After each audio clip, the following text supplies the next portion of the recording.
Because he wants you to be swift to hear, slow to speak.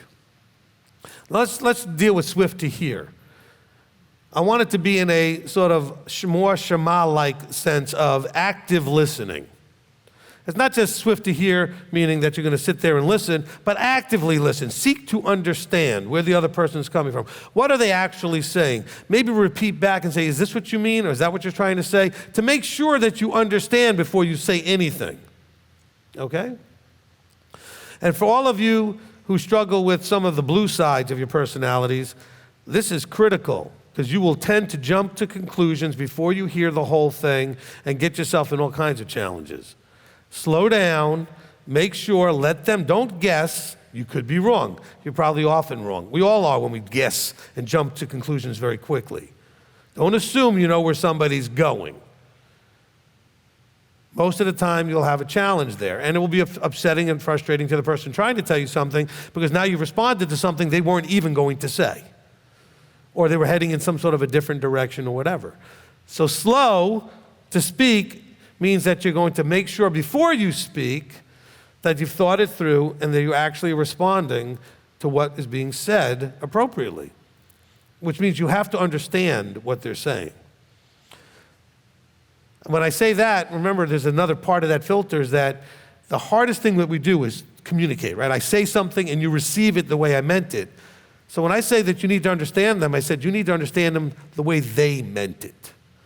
Not just the words that they used. Oh, I understood what you said. Yeah, but you didn't understand what I meant. And maybe it's because I used words that were not the best choice to explain what I was trying to say. But so maybe I can understand why you got it, a confused understanding, but let's make sure that you understand. This is how we love each other. It's not loving when we jump to conclusions and get it wrong, especially if we get emotional about what we think they're saying. How many times, especially as this happened, you walk by somebody and they're on the phone, you hear that little piece of the conversation and it triggers you, and you think you know what they're all talking about, but they're not, only to find out that they weren't. Anybody, and you get it wrong because you only heard half the conversation. And so this is a challenge. We have to be slower before we actively participate. Receive, let's put it this way, that's a good way, I like the way, he just gave that to me. Receive before giving. Fully receive. Make sure you're sitting there making sure, did I get everything I was supposed to receive before I contribute and give? When you're this is what we're talking about, interpersonal relationships, okay?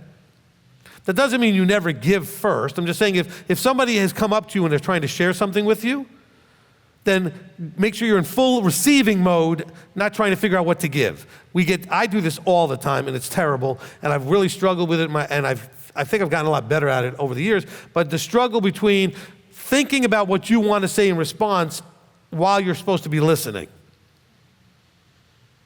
How can you really listen if already you're thinking and formulating your response? Then you're certainly not hearing everything, and you may miss something, because your mind is focused on your response. And so let's be slow to do that. Slow to respond, spend much more patience in our receiving.